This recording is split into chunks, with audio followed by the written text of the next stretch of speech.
H100S CDI। তো এর problem হলো স্টার্টে পিক আপ ধরলে মিস ফায়ার করে, ফিস ফিস ফিস ফিস শব্দ হয়।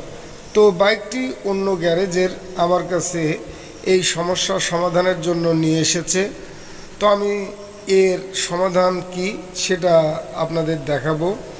তো প্রথমে আমি বাইকটিকে স্টার্ট দিয়ে এই সাউন্ডটি আপনাদের শোনাচ্ছি।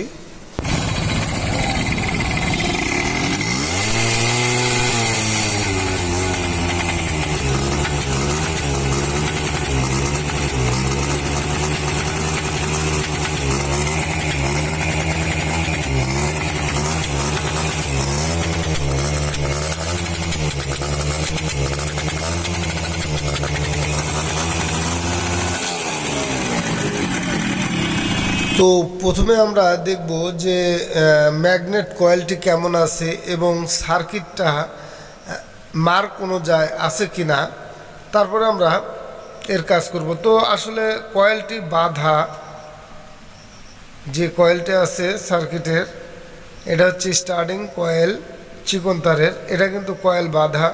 তো মার্কটাও একটু এলোমেলো আছে সার্কিটের যে মার্ক।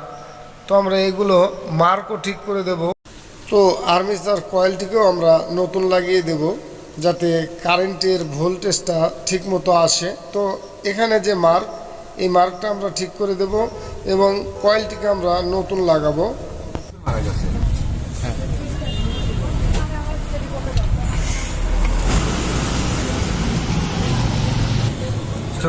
এই কয়েলটা অরিজিনাল কোন কাকা? তাই না, হেডলাইট কয়েলটা, এই কয়েলটা অরিজিনাল কি না? এটা তারপরে আবার বেঁধে দিচ্ছে, কিন্তু আমরা নতুন কয়েল লাগাবো।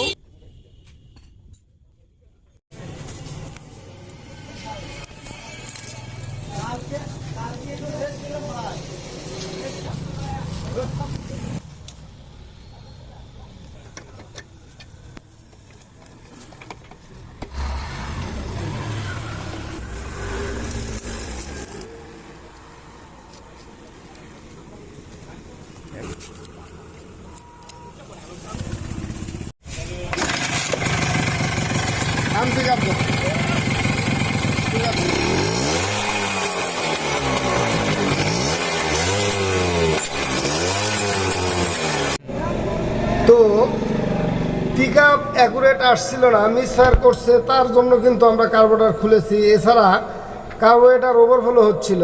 তো আমরা কার্বোরেটর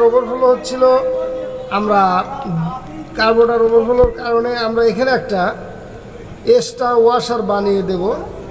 এছাড়া এর ছিদ্র বড়, তো এর কারণে কিন্তু আমরা এটা বদলায় দেব, অরিজিনাল লাগাবো। আর মেন জেটও আমরা ভালো মানের লাগাবো যাতে কার্বোরেটর থেকে তেল অ্যাকুরেটভাবে নিতে পারে, মিস ফায়ার যেন না হয়, সেজন্য আমরা এগুলো করছি। একটা গ্যাস কিট কেটে দেব, কার্বোরেটর তেল ওভারফ্লো হওয়ার কারণে আমরা গ্যাস কিট কেটে দিচ্ছি। ঠিক এরকম একটা গ্যাস কিট কেটে দেব। এতে করে এখান থেকে কিন্তু তেল ওভারফ্লো হবে না।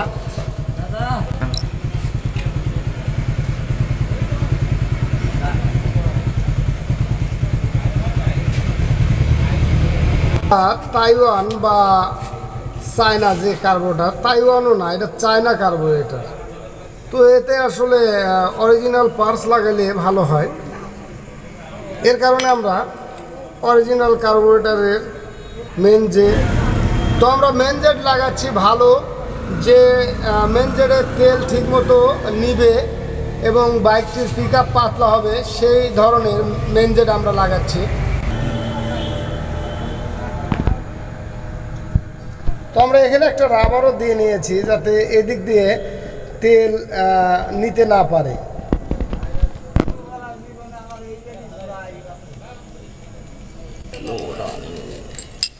তো এটা অরিজিনাল কার্বোরেটরের সাথে যেটা থাকে, তো আমরা এটা লাগাবো। আর এটা ছিল এই কার্বোরেটরের সঙ্গে, এটার কিন্তু ছিদ্র অনেক বড়, যার কারণে তেল কিন্তু একদম মানে বেশি খাচ্ছিল বা বেশি নিচ্ছিল, তারপরেও দেখা গেছে যে মিসফায়ার করছে। তো আমরা এই অরিজিনালটা লাগাবো। অরিজিনালটার কিন্তু একটা বিষয় আছে এখানে, কিন্তু আর এখানে কিন্তু ছিদ্র অনেক চিকন, ঠিক আছে।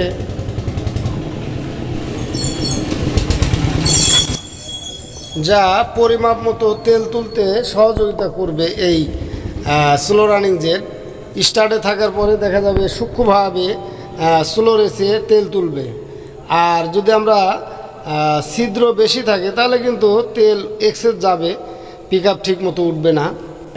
তো আসলে শুধুমাত্র কারেন্টের জন্যই মিসফায়ার করে না, কার্বোরেটরে যদি প্রবলেম থাকে তাতেও কিন্তু বাইক মিসফায়ার করে।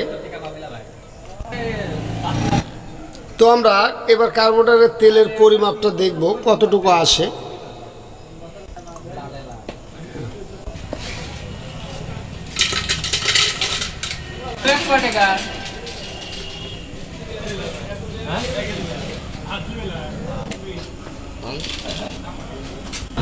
তো আমরা এবার কার্বোরেটরের তেলের পরিমাপটা দেখব।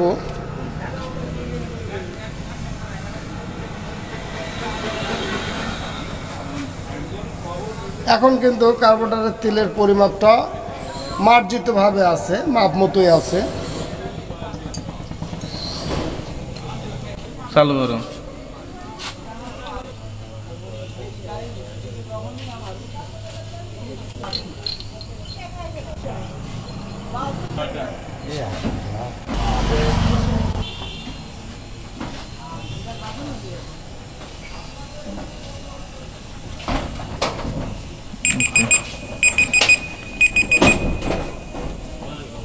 তো দেখবো 1 মিনিট রাখলাম কতটুকু তেল আসে। ঠিক আগে যা ছিল তাই আসছে। তো একটু বেশি থাকলেও সমস্যা নেই, একটু বেশি করে দেওয়াই ভালো। তো আমরা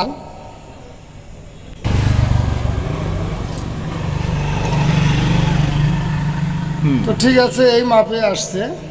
আমরা তো এই রাবারটা কিন্তু ঠিক রাখা লাগবে। এই রাবারের জন্য কিন্তু সাইড দিয়ে যদি হাওয়া লিক করে তাহলে কিন্তু পিক আপে সমস্যা হবে। কার্বোরেটর পিস্টনটা লাগাবো। তো কার্বোরেটর পিস্টনের পিন যদি কখনো কমানো বাড়ানো হয়, এখান থেকে কিন্তু কমা বাড়া করা যায়। পিনে 3 ঘাট আছে এখানে। আমরা দিলাম।